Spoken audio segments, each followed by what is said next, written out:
Votre attention s'il vous plaît, j'ai certainement autour de moi 3 personnes, ou 4 si je m'inclus moi-même, qui font partie des 50% des personnes les plus riches dans le monde.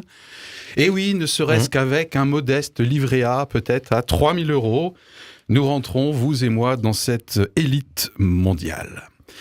Et c'est bien beau de s'offusquer suite au dernier rapport de l'ONG Oxfam sur les inégalités, mais en fait, les riches sont là, ils sont parmi nous, ils sont juste à côté de nous, certainement. Dans un contexte de justice fiscale et sociale, j'ai mes invités déjà là qui sont, ils sont au bord de la rupture. Intérêt, mais bon. On essaie de choisir le ton pour la réponse. Dans un contexte donc de demande de justice fiscale et sociale, vous l'avez compris, le sujet de cette émission Éclairage, c'est de rebondir sur ce dernier rapport sur les inégalités et de nous éclairer sur c'est quoi cette ONG, qu'est-ce qu'on en pense de ces inégalités, est-ce qu'on a un regard aussi chrétien sur les inégalités dans le monde. Et tout de suite, pour nous mettre dans l'ambiance, un petit tour de table rapide avec l'équipe habituelle que je viens de traiter d'ultra riche, l'air de rien. Sachez, messieurs, que si vous avez un patrimoine net qui se flirte avec les 650 000 €, ce qui peut être assez rapide avec une résidence principale qui est payée, vous feriez partie des 1% les plus riches dans le monde, d'après certains articles que j'ai lus. Justement, messieurs, vous sentez-vous si riche que cela? Rapide tour de table. Enfin, je crois quand même, Philippe, Marc, on peut se considérer certainement comme riche, mais ce que met en avant le rapport d'Oxfam, c'est l'inégalité entre les véritables plus riches, c'est-à-dire en l'occurrence, il met en avant les 26 milliardaires qui finalement dominent le monde au niveau de leur richesse. Je crains, peut-être à tort, que Philippe, nous ne soyons pas à ce niveau-là. Ah, très bien. Donc Marc ne domine pas le monde, en tout cas pas avec son argent. C'est certain. David. Alors moi je me sens relativement riche, oui. En tout cas conscient de tous les biens qui m'entourent et dont je bénéficie, même si je ne suis pas directement propriétaire de ces biens, j'en suis bénéficiaire. Donc de cette façon-là, je suis riche. Et puis je m'estime quand même riche de mes capacités professionnelles qui me donnent la possibilité de continuer à me nourrir et à vivre. Même si en actif, je ne suis pas très riche, je sais que voilà, j'ai des capacités, une compétence, une formation qui me donne une certaine valeur de production. Et celle-là, elle est quand même, elle n'est pas nulle. Elle est importante. Très bien, merci. Bonjour Philippe. Bernard, oui, je fais partie des plus riches puisque j'ai un livret A avec au moins 3 000 € dessus. Tout petit clin d'œil mis de côté. J'ai conscience de faire partie des gens riches de France. Je paye des impôts sur le revenu. Déjà, oui. Je paye ma taxe d'habitation. Voilà aussi, alors qu'il y a une partie des gens. Ah oui, effectivement, oui. Et puis j'ai autour de moi des gens qui ont des moyens beaucoup plus limités, beaucoup plus restreints que les miens. Voilà. Donc j'ai un salaire qui est au-dessus du salaire médian. Donc j'en ai conscience. Très bien. Merci d'être aussi le salaire factuel, médian, c'est 1 750 € précis par mois. Par personne. Voilà. Ouais, ok. Très bien. Et me concernant, je dirais que tout est relatif. Je me considère effectivement parmi les riches puisque je continue à payer la taxe d'habitation. J'ai refait mes calculs, il n'y a rien à faire. Et puis dit comme ça à l'échelle mondiale, effectivement, on fait partie des ultra riches autour de la table. On est toujours le quelque chose de quelqu'un d'autre. Ouais. Donc on est toujours le plus riche. Quand tu lis les données complémentaires à ce rapport, 1,90 $ par jour. Alors justement, j'aimerais y arriver parce que moi j'ai appris plein de choses intéressantes et j'espère du coup que pour notre audience, cette émission va être éclairante et bien sûr sur de bonne foi. Avant qu'on enchaîne et que je laisse la parole certainement à Marc par exemple pour commencer, trois grands aspects dans cette émission. D'abord, éclairer les faits. C'est quoi ce rapport, il y a quoi dedans, à quel moment il vient, il est dit par qui, à qui en gros. Le contexte aussi, on a des gilets jaunes, il y a l'ISF, il y a pas mal de choses. Donc c'est une première partie contextuelle, factuelle. Une deuxième partie peut-être un peu sale gosse, peut-être un peu critique. Qu'en pensez-vous de ce genre de titre que vous n'avez pas pu louper, qui a fait la une de Libé notamment. Que pensez-vous des éventuels inconvénients? Que pensez-vous? Est-ce que vous êtes partisan sympathisant de ce genre d'ONG ou pas. Et en troisième partie, si d'aventure on est d'accord pour réduire les inégalités, est-ce qu'il y a des solutions ou est-ce qu'en fait c'est mort parce que l'être humain il est comme ça? Ça sera le sujet de notre dernière partie et notamment avec quelques réflexes chrétiens si la Bible a quelque chose à nous dire sur le sujet. Donc éclairons notre audience et nous-mêmes par la même occasion sur ce rapport et le contexte dans lequel celui-ci s'inscrit. Marc, je t'ai annoncé parce que je sentais que tu étais prêt. Eh bien alors si je suis prêt, je vais tenter de me lancer. Je vais commencer par... D'abord, c'est un rapport annuel, c'est-à-dire que Oxfam International, qui est une des plus grosses ONG mondiales, très bien de le rappeler, anglaise, oui. Dont la directrice générale est Winnie Byanyima, bravo, une très célèbre ougandaise qui lutte depuis de très nombreuses années sur le respect, en particulier des droits des femmes, mais aussi la lutte contre l'inégalité dans son pays. C'est une grande dame, un peu une passionnariat, mais c'est une grande dame. Alors, Oxfam est présent à travers le monde sur énormément de terrains pour tenter de lutter pour un meilleur développement, contre les inégalités. Oxfam a fait aussi la une de l'actualité il y a quelques mois, quelques années, pour des pratiques de certains de ses membres, pour le moins irrespectueux des personnes qu'ils entouraient. Et puis je dirais la dernière chose sur Oxfam, ayant travaillé pendant un certain temps dans le domaine de l'international comme volontaire, eh bien là aussi dans la question des répartitions, des inégalités, on y reviendra sans doute tout à l'heure, Oxfam est une ONG importante qui paie ses volontaires de manière très satisfaisante par rapport à d'autres ONG ou même à des volontaires qui partent à l'aide au développement, comme on l'appelait auparavant, mais qui partent dans ce contact, dans cette relation avec d'autres cultures et d'autres populations pour essayer de construire un monde meilleur. Eh bien, ces volontaires, la plupart sont bénévoles ou touchent quasiment rien. Et là, il y a une vraie différence avec la réalité d'Oxfam qui s'inscrit dans la dynamique du fonctionnement des ONG internationales puissantes, financées par les États pour grande partie et par le don privé pour d'autres parties, et qui, au moins dans certains pays, orientent la politique du pays lui-même très fortement. Je parle en connaissance de cause ayant été pendant 2 ans en Haïti. La place d'Oxfam en Haïti est pour le moins pas anodine et certainement une des responsables de la difficulté du pouvoir haïtien à essayer de surmonter et de faire face pour construire un nouveau pays. Oh, on en reparlera. À noter que la directrice France, c'est Cécile Duflot, en fait. Oui. Depuis 1 an à peu près, je crois. C'est exact. Ta dernière phrase, peut-être tu y reviendras. Donc c'était que Oxfam était sur le côté lié aux difficultés polémique du pouvoir haïtien. C'est ça que tu disais? Oui, c'est la place de toutes les ONG dans ce jeu de construction d'un pays. On garde ça au chaud ou au frais en ce moment plutôt pour tout à l'heure. Je ne sais pas si c'est le sujet du jour d'ailleurs. Non, mais c'est intéressant.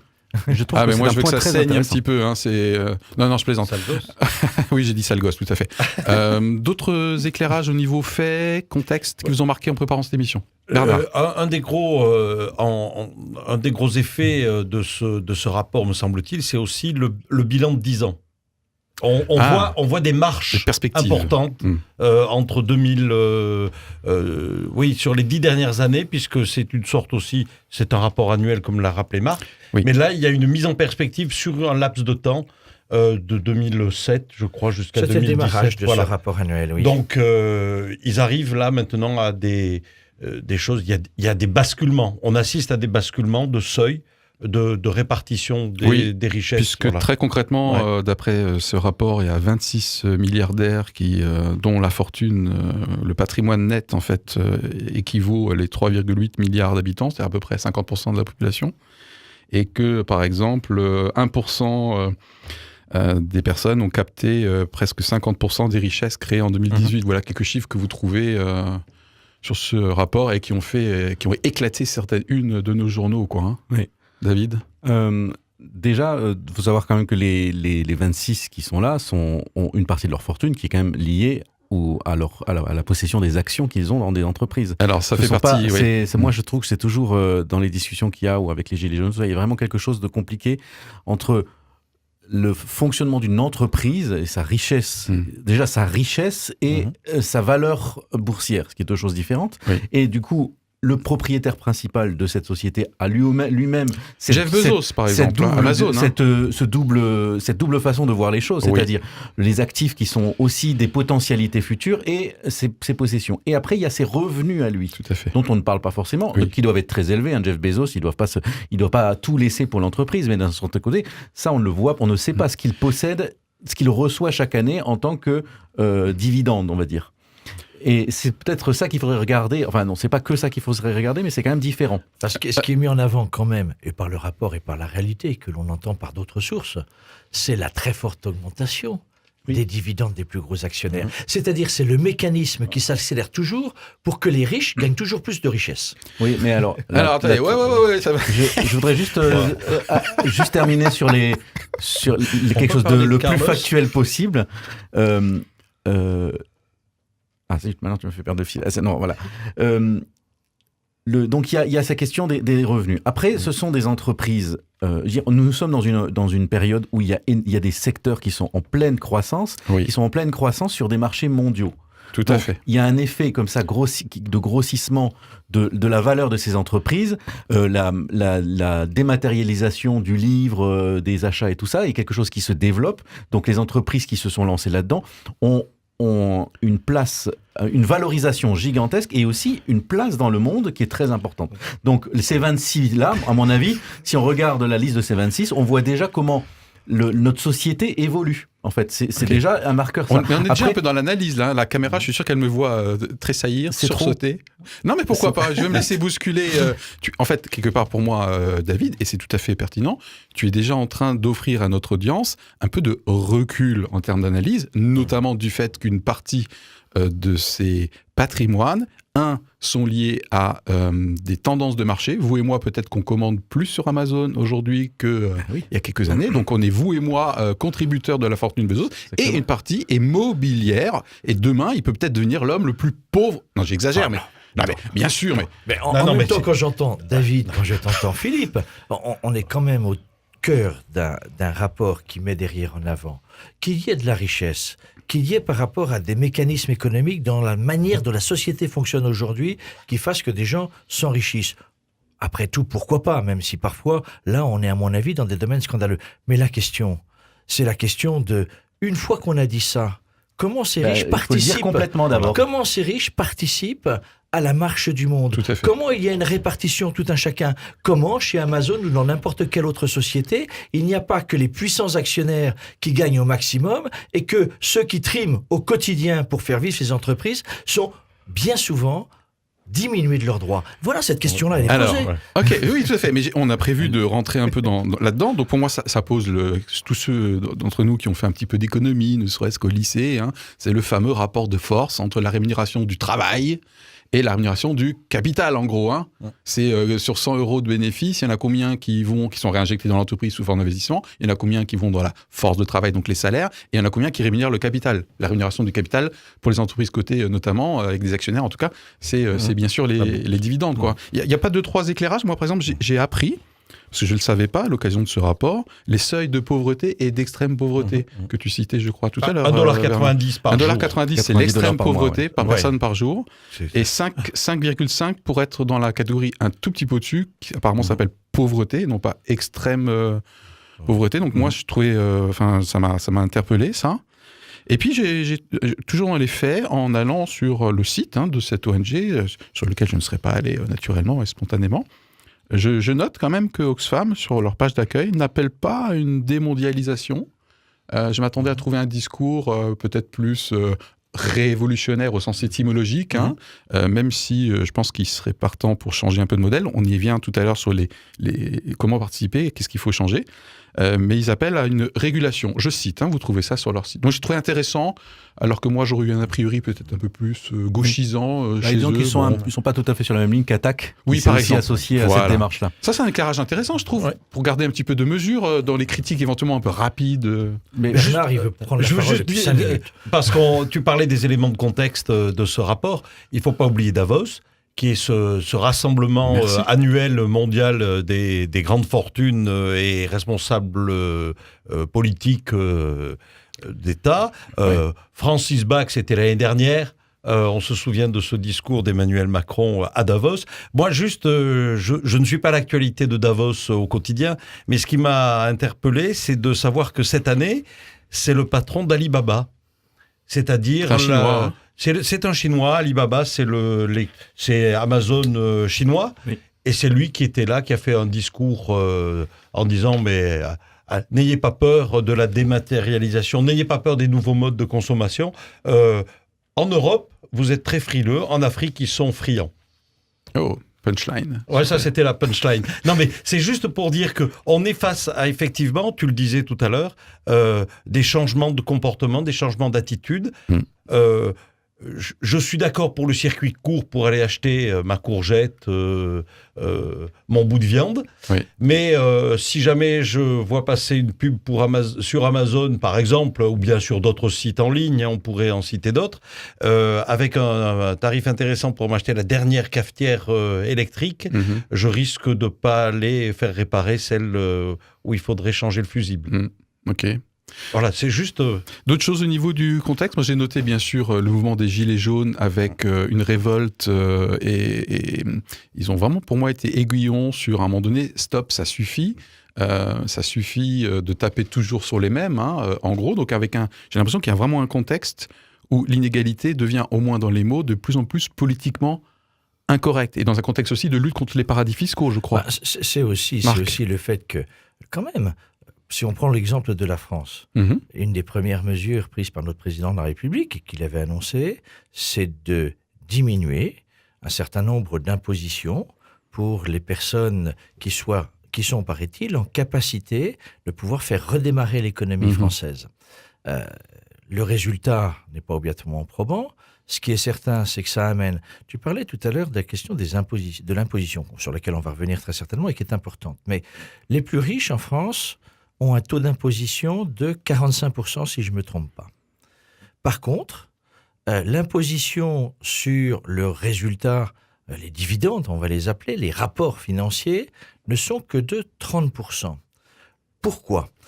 La question quand même se pose, c'est... le résultat aussi un peu économique est toujours un peu compliqué, c'est de s'apercevoir, et le rapport d'Oxfam le dit fortement, c'est que finalement... on arrive à faire que, si on prend des clés de répartition différentes, des personnes à des revenus modestes, mais payant l'impôt, payent plus d'impôts au prorata que les personnes les plus riches. Il y a derrière, et c'est ce que disait Bernard tout à l'heure, en 10 ans, on a vu une accélération de l'augmentation des richesses d'une toute petite minorité.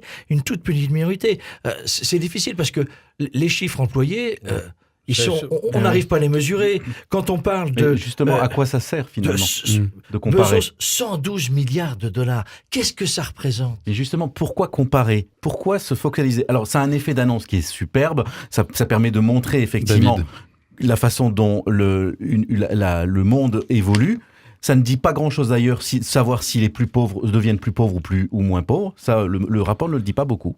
On parle des inégalités, donc on montre les plus riches. Le rapport est sur l'inégalité. Oui, mais le rapport s'il ne dit pas si les plus pauvres deviennent plus pauvres ou plus riches, je trouve qu'il manque un grand ingrédient. Comme le reste de la réalité du monde dans l'observation, globalement, en disant la pauvreté a diminué dans le monde. Elle le dit. Mais ce que met en avant Oxfam, et moi, je trouve que quand même, c'est quelque chose d'essentiel. C'est pourquoi une accélération des écarts de plus importants d'année en année. Il y a derrière un système qui ne fonctionne pas. Mais je pense que la question qui est là, c'est pas savoir maintenant si une personne devient extraordinairement riche en ne pouvant jamais dépenser tout ce qu'elle a gagné. Parce que ces personnes-là qui sont devenues extrêmement riches ne sont pas que des fortunes.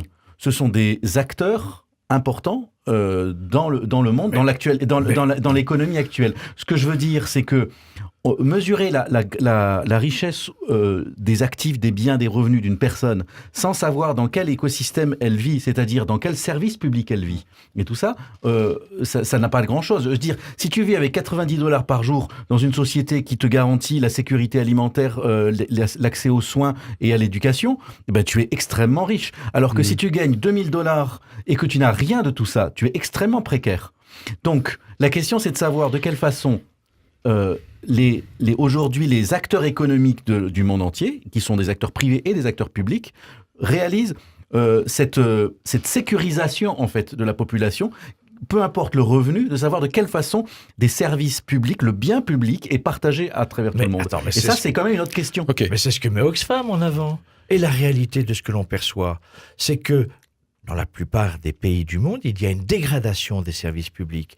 Dans notre France, on le met bien en avant. Il n'y a pas véritablement de dégradation, mais il y a de plus en plus de difficultés pour pouvoir payer cette solidarité nationale que l'on paye. Voilà. Qui peut payer demain ? C'est toute la bagarre qu'il y a au niveau des Gilets jaunes aujourd'hui. Est-ce que... Oui, et d'ailleurs, c'est illustratif avec les Gilets jaunes, parce que justement, il y a ce hiatus entre vouloir plus de services publics, moins d'impôts et tout ça.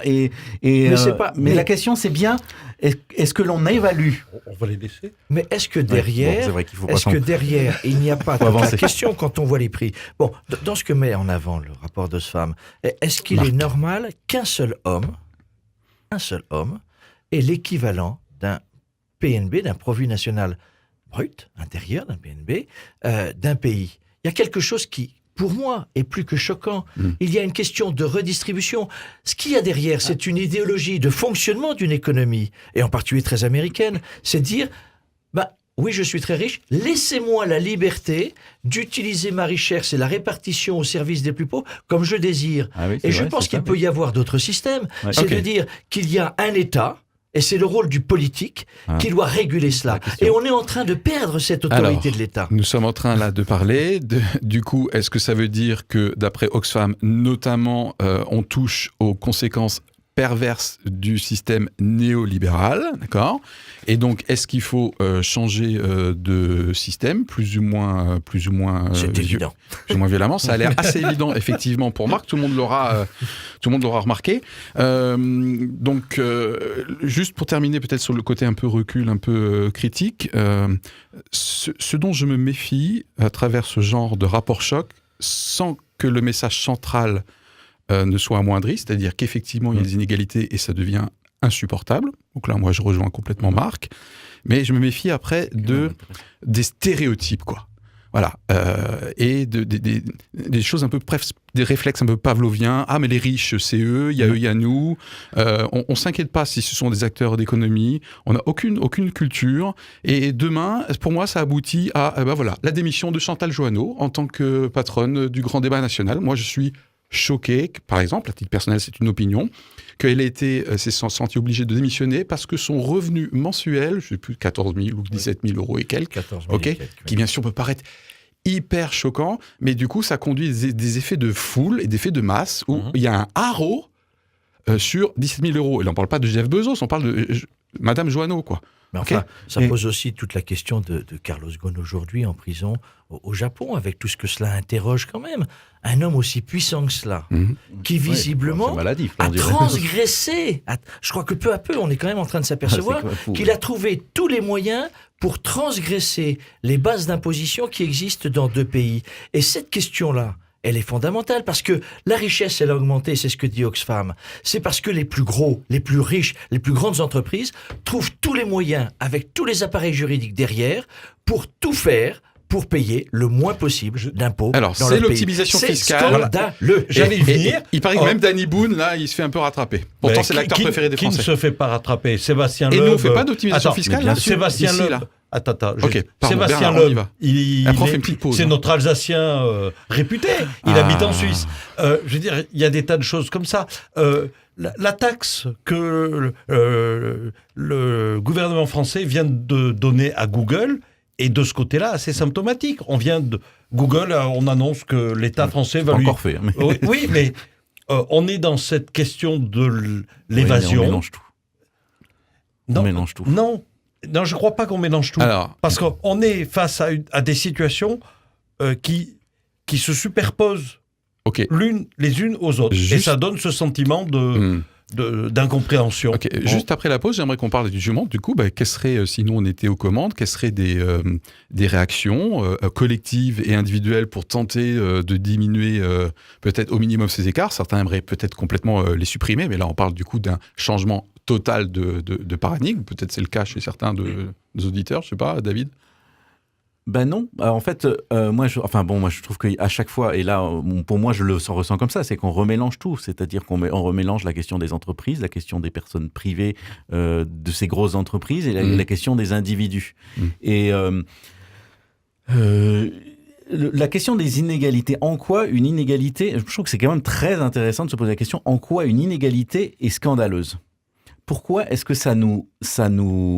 Et je trouve que dans le mouvement des Gilets jaunes, il y a ça, c'est-à-dire en quoi ça nous fait souffrir le fait de savoir qu'il y a quelqu'un de plus riche, que nous, on constate qu'il y a un délabrement de notre société, enfin de quelque chose, d'accord ?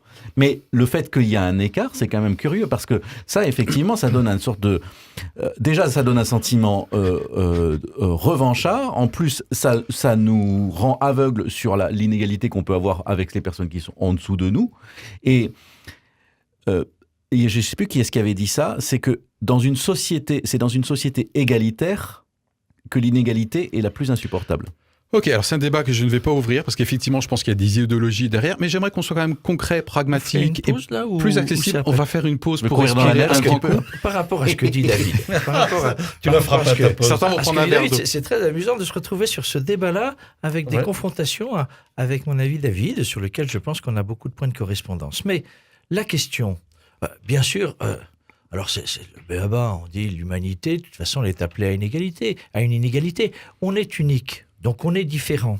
Et l'approche de cette différence-là peut dire, mais qu'est-ce qui est le plus à mettre en valeur que l'autre ? Et si on est dans ce niveau-là, on est dans l'inégalité. Effectivement, est-ce que celui qui est porteur d'un handicap est plus fort et a plus de place dans une société que celui qui n'a pas de handicap ? La question, elle n'est pas là.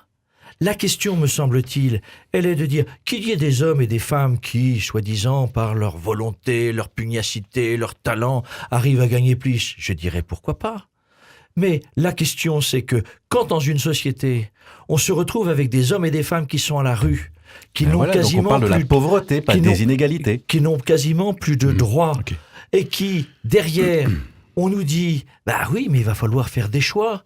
Si on continue à pouvoir maintenir une solidarité, il faut qu'il y en ait qui payent. Eh bien, la question, c'est qui va payer ? Et il y en a qui ont la possibilité de payer, qui aujourd'hui ne payent pas. Vous voulez savoir qui va payer ou qui devrait payer, qui ne paye pas ? Eh bien, on va tous respirer un grand coup et on se retrouve dans quelques secondes. Éclairage, éclairage, éclairage. Sur une tendance de société, sur une actualité, un débat pluriel et surtout, de bonne foi.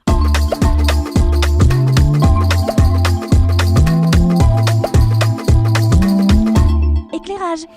Un débat surtout très animé aujourd'hui. Bienvenue à vous si vous nous rejoignez pour cette deuxième partie de cette émission Éclairage qui rebondit sur le rapport Oxfam, donc sur les inégalités dans le monde. Et nous avons resitué, remis en perspective quelques faits, le contexte dans lequel ce rapport arrive. Et ça a un peu chauffé à l'antenne avant cette petite pause. Et bien justement, quelle pourrait être... Non mais chauffer, c'est bien la chaleur en ce moment. Quelles pourraient être des décisions, vous voteriez par exemple. Pourquoi ? Il y a une loi qui est prévue contre les inégalités en termes de contexte en France. Bernard. Juste avant, tu as posé la question et personne n'a répondu. Est-ce que nous ne faisons pas, nous, chacun à notre niveau, de l'optimisation fiscale ? Oui, moi, ça me semble évident. Mais bien sûr que si. On calcule pour savoir si je donne tant à telle association, j'aurai un reçu qui me permettra de... Voilà, je veux dire... Oui. Voilà. C'est parce que parfois, entre optimisation fiscale et évasion fiscale, on fait encore un malentendu. Oui. C'est pas la même chose, même si l'évasion fiscale se sert de l'optimisation fiscale, mais aussi de la voie illégale. Tout à fait. Enfin, l'optimisation fiscale, la loi le prévoit comme tel, Bernard. L'optimisation fiscale... C'était pas une accusation, Marc. Non, c'est pas une accusation, mais dans l'exemple que tu donnes, c'est de permettre, parce que l'État est conscient qu'il ne peut pas être porteur seul de la solidarité, et qu'il a besoin d'organismes privés, d'associations, de volonté d'hommes et de femmes de faire vivre la solidarité. Il est normal que ceux qui en ont les moyens puissent donner et avoir une déduction fiscale. Parce que finalement, c'est un prorata qui va se dégager de l'État pour pouvoir aider à cette solidarité nationale. C'est logique. La question... elle n'est pas là. C'est pas l'optimisation fiscale, c'est l'évasion fiscale. D'accord, mais tout à l'heure, tu as dit optimisation fiscale. Non, ça, c'est mon ami Bernard qui l'a dit, pas moi. Moi, je n'ai pas parlé de... Attention, tout est enregistré. D'accord, On réécoutera. redira. Mais si c'est moi qui l'ai dit, je l'ai dit. Et j'assume. Derrière, c'est toute la question de ceux qui, par tous les moyens, et en particulier la recherche de moyens légaux, veulent tout faire pour ne pas participer à la solidarité, c'est-à-dire au bien de tous. Qui va faire ses courses en Allemagne pour acheter un shampoing moins cher qu'en France ou des paquets de cigarettes? Les frontaliers. Et c'est pas Oxfam qui me contredira, j'en sais rien. Ils écoutent peut-être pas. Je veux dire, on a des moyens aujourd'hui de trouver d'autres. Mais est-ce qu'on est dans la même mesure, Bernard? Non, mais c'est pas question de mesure, moi. C'est une question de démarche. Oui, démarche. Bon, c'est clair que moi je suis convaincu que sur le principe, de toute façon, nous sommes tous des êtres humains et ce que moi je pense et ce que la Bible dit, c'est que le cœur de l'homme, de toute façon, est tortué par-dessus tout et notamment avec une propension à la cupidité. Après, il y a une question d'échelle. Qui devrait payer peut-être un peu plus aujourd'hui? Quelles mesures avec lesquelles vous seriez favorable qui diminueraient les inégalités pour diminuer peut-être la pauvreté? Et notamment au niveau des services de base, est-ce que quelqu'un devrait payer plus? Par exemple, parce que vous êtes plutôt favorable à la taxe sur les GAFA, Google, Amazon, Facebook, Apple. Une taxe spécifique qui est en train d'être réfléchie en France. Par exemple, Marc, ça serait cohérent avec ce que tu disais tout à l'heure. Qui depuis 15 ans essaie de se mettre en place, n'arrive pas à se mettre en place. Ouais. On dit que si on les met en place, notre économie mondiale va s'écrouler, que le système va s'écrouler. La question, elle est là. C'est de dire à quel moment le politique, dans des décisions qui sont incontournables, vont imposer leur position par rapport à un système économique non maîtrisé qui fait fi de toute loi politique. Pour moi, la question, elle est là. Et Oxfam le dit, le répète, et ils ont raison de le dire et de le répéter. On n'a pas obligatoirement trouvé les solutions, mais le monde dans lequel on est, qui amène à ce renforcement constant d'inégalité au profit des plus riches, c'est la défaite, le défaitisme complet du politique par rapport à l'économie. Et là où ça, moi j'ai beaucoup évolué, c'est que de par ma formation et ma sensibilité plutôt libérale, je crois de moins en moins à l'effet de ruissellement. En tout cas pas dans le bon sens. Je crois dans moins en moins... Explique un petit peu l'effet de ruissellement. Oui, l'effet de ruissellement, c'est le fait de dire on va épargner ceux qui sont potentiellement générateurs d'emplois, qui créent de la richesse, pour prendre les termes, qui créent de la richesse et donc qui créent des emplois. Je ne dis pas que c'est pas vrai. Je dis juste que se focaliser uniquement, par exemple, pour éviter de taxer certaines entreprises, personnellement, je suis de plus en plus sceptique sur le fait que d'épargner un taux d'opposition, entre guillemets, dissuasif, marche en effet. Dans les faits, moi, je ne vois pas ça. J'y crois pas, mon ruissellement. Moi, je ne crois pas non plus au matraquage fiscal, bien sûr. Je dirais que ma façon de ressentir les choses, c'est que je pense que forcément, il y a un ruissellement. Je suis pour le ruissellement, mais le ruissellement a besoin de tuyaux. Sinon, ça se perd. C'est-à-dire qu'il faut qu'il y ait des infrastructures, des services qui soient mis en place, qui permettent que cette activité et que l'impôt aillent dans des choses qui vont être utiles et qui vont vraiment permettre de faire germer et de faire vivre les gens et peut-être de faire germer de nouvelles idées et tout ça. Parce que l'État, effectivement, n'est pas forcément un stratège sur la façon dont la société doit évoluer. Mais donc, ça ne sert à rien d'aider à ruisseler, ça ne sert à rien d'arroser en se disant ça va ruisseler si on n'a rien pour recueillir tout ça. Et ce qui est recueilli, c'est une vraie politique de long terme, publique, et tout ça, qui va faire ça. Si on fait l'un sans l'autre, en fait, on perd tout. Okay. David, Bernard, cet effet de notre ministre de l'économie, pas grave. Monsieur le maire, par rapport à la catastrophe de Après Ford, Bernard, tout l'investissement qui a été mis par l'État pour sauver une entreprise, dont aujourd'hui, les actionnaires, les patrons se foutent pour renverser et mettre au chômage plus de 500 personnes. Derrière, c'est quand même une question de fond. C'est dire, l'État investit sur des fonds publics, c'est-à-dire sur l'impôt de chacun, soi-disant pour sauver, et personne ne respecte. Et ça, les exemples peuvent être multipliés par dizaines, voire centaines. Oui. On se fait Cette un peu question-là, bananer elle des est fois, posée. c'est clair. Il y a des erreurs et il y a des insuffisances légales. Il faut sauver le soldat Bernard. Ça va, il n'est pas en danger. Ce que disait David à l'instant par rapport à cette nécessité il reste 10 minutes. entre guillemets, de canaliser le ruissellement, puisqu'il utilisait le terme de tuyau. Le gouvernement avait mis en place un crédit d'impôt pour les entreprises, le CICE. Oui. Le bilan de cette opération, je ne le connais pas bien. J'ai des doutes. C'est compliqué aussi. J'ai des doutes. Ouais, Voilà. c'est compliqué. Tout à fait. Moi, j'en touche, en tout cas, ouais. Même si j'ai qu'une salariée. Et voilà. Est-ce que ça t'a aidé à employer parce que c'était ça l'objet, on va faire économiser pour que les entreprises puissent employer de nouvelles personnes. Employer et ne pas licencier. Oui, ça vient baisser le coût salarial, en fait, Voilà. global, quoi. Voilà. Le coût du fait d'avoir de la main-d'œuvre. Oui, mais combien d'entreprises, pas à des échelles de TPE, hein, mais en France, on n'est pas si mal loti que ça. Emmanuel Macron a dit, nous sommes une des sociétés les plus égalitaires du monde. Là, récemment, j'ai entendu. Là. Et c'est exact, dans tous les chiffres qui sont mis en avant. On n'est pas plus, mais en même temps, des questions se posent. Et le mouvement des Gilets jaunes nous le renvoie. C'est de dire, derrière, sur quelque chose qui est incontournable, c'est-à-dire de pouvoir penser d'autres modes de fonctionnement, et en l'occurrence, au niveau du transport, de tenter d'abandonner au fur et à mesure les énergies fossiles et de mettre en place d'autres systèmes.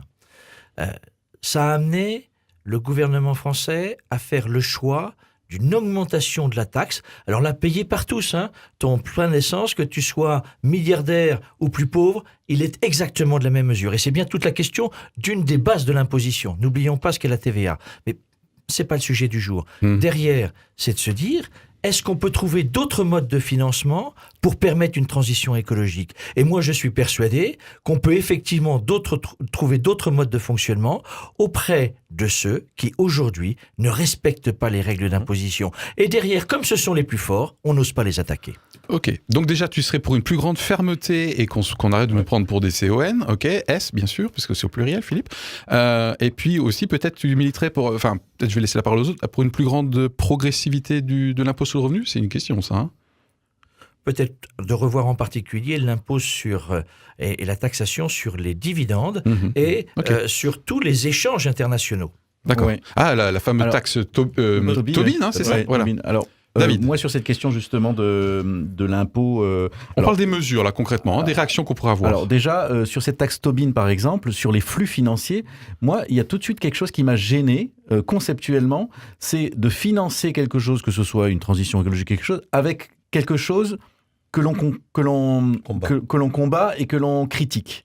C'est-à-dire, si on considère que les flux financiers, la financiarisation de l'économie, qui est quand même là, pour moi, le poison qui a failli nous tuer et qui pourrait encore nous tuer, c'est-à-dire vraiment la spéculation aveugle qui n'est liée à aucun projet, la financiarisation de la société, si on taxe ça, ça veut dire d'une certaine façon, on va dépendre encore de sa survie pour continuer à financer. Alors, on pourrait considérer que c'est pour réorienter tout ça, mais je trouve que c'est pas si simple quand même.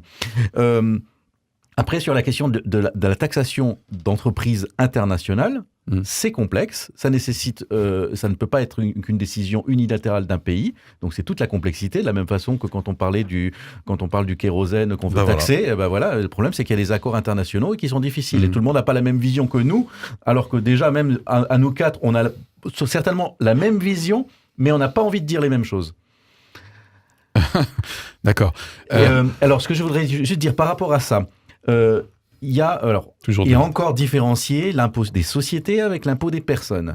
Alors l'impôt des sociétés, là, il y a le problème du jeu des filiales et des sièges, c'est-à-dire qu'en fait la filiale fait payer un droit de marque enfin le siège fait payer les droits de marque à son siège. Délocaliser les profits. Pour que les profits aillent, et ça c'est autorisé, il n'y a pas de taxation pendant qu'on transfère d'une société à sa maison mère dans un endroit où les taxations sont plus faibles. Donc la question c'est pourquoi est-ce qu'il y a des endroits qui sont des paradis, des oasis fiscaux et qui finalement effectivement sont une façon de détourner l'impôt. Après, sur l'impôt sur le revenu, il y a la même question, et donc il y a les exilés fiscaux qui vont dans des endroits et ils payent l'impôt sur le revenu là-bas. Et là, moi, je trouve que j'ai pas trouvé d'inconvénient à la proposition qu'avait fait la France Insoumise, c'était de dire, eh bien, on taxe la différence entre ce qu'ils payent en impôt sur le revenu dans le pays où ils sont et ce qu'ils devraient payer en France. C'est-à-dire qu'ils soient à l'étranger ou en France, ils paieraient le même impôt. Simplement, ils ne paieraient pas plus parce qu'ils sont à l'étranger.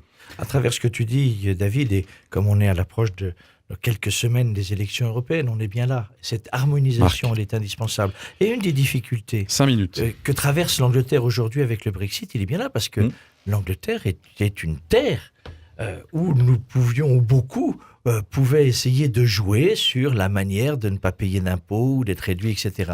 Je crois que là aussi, construire une Europe, mais demain, je l'espère, construire un monde qui soit mieux harmonisé sur ces aspects-là, c'est ça qui permettra de lutter contre les inégalités, mais foncièrement aussi, de mieux protéger les plus pauvres et de lutter contre la pauvreté. C'est une des raisons pour lesquelles Oxfam prend la parole, notamment lors de Davos, parce que quand on écoute la directrice dont tu as très bien prononcé le prénom et le nom tout à l'heure, Marc, effectivement, elle dit, pour nous, c'est une chambre pour faire écho, parce que là, on a des personnes qui ont du pouvoir politique et économique pour faire peut-être ce genre d'harmonisation globale, quoi. Ouais. Après, David, moi, je trouve qu'il y a une autre question. Quelques réflexes chrétiens. Oui, parce qu'il y a une autre question, et je trouve que ça peut peut-être faire une transition, c'est la question de la dette.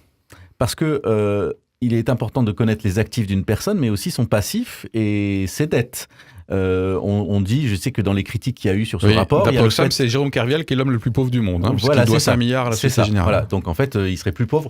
Et je trouve que c'est ça qui est intéressant, c'est-à-dire qu'il y a des personnes dans le monde qui font partie des plus pauvres, c'est-à-dire en revenus, mais qui finalement ont une empreinte dans le monde et qui endettent, enfin qui ne créent pas de dette dans le monde parce que finalement ils ne produisent pas des. Et là, j'ai failli être en retard tout à l'heure pour venir à l'émission parce que j'ai été bloqué par un camion poubelle qui vidait les poubelles dans ma rue.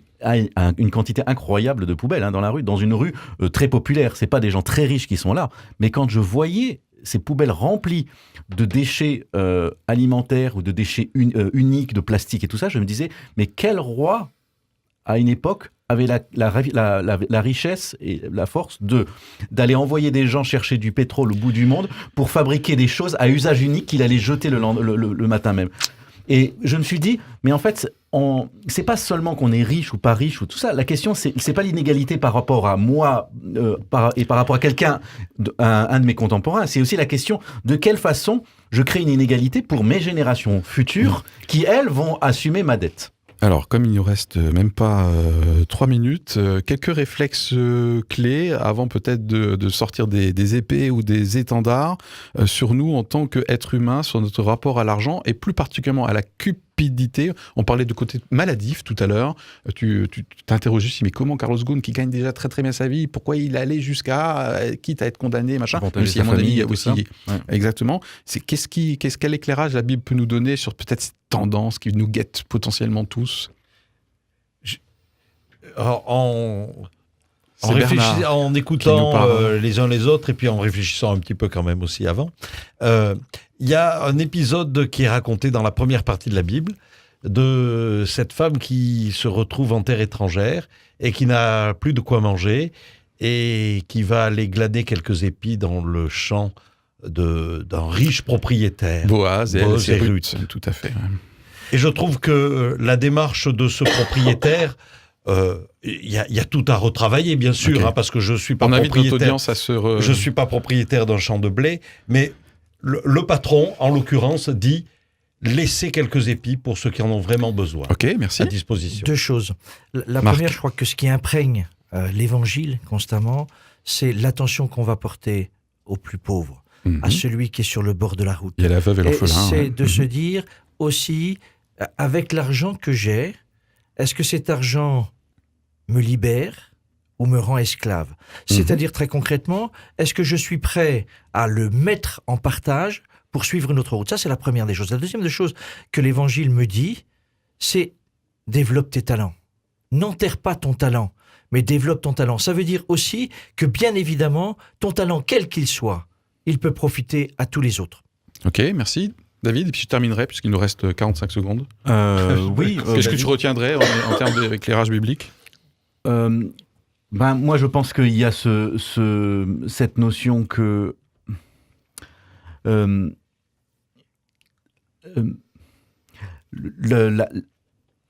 question n'est pas d'être riche à un instant T, c'est d'être dans la peur de ne plus l'être. Ah, la sécurité mal placée, je dirais. Voilà, J'avais prévu d'en parler, tout à fait.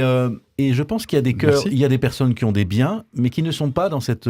qui sont en train d'essayer de gérer les bienfaits qui leur sont tombés dessus par leur talent, mais aussi par la chance, par les conjonctions des choses, et de savoir qu'est-ce que je vais en faire. Et si les gens se posent... Et je pense que ça serait intéressant de discuter avec ces 26 milliardaires qui ont réussi, de savoir quelle est leur vision du monde, ce qu'ils ont envie de faire. Ça serait pas forcément les plus inintéressants de l'histoire. Et je pense que moi, je me garderais bien d'avoir un jugement hâtif. J'ai d'ailleurs vu une petite interview du patron d'Alibaba. C'est intéressant ce qu'il dit.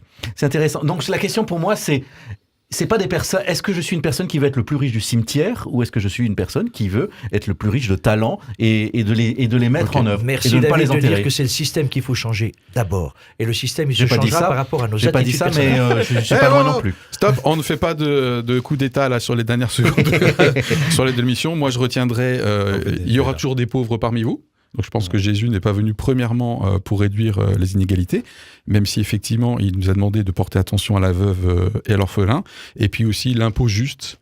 Donc ça, je pense que c'est une vraie piste de progression. C'est est-ce que notre impôt aujourd'hui est juste et suffisamment progressif? C'est sur ces mots que nos personnes très riches autour de la table vont se quitter aujourd'hui. Voilà. Merci. À très bientôt. Au revoir.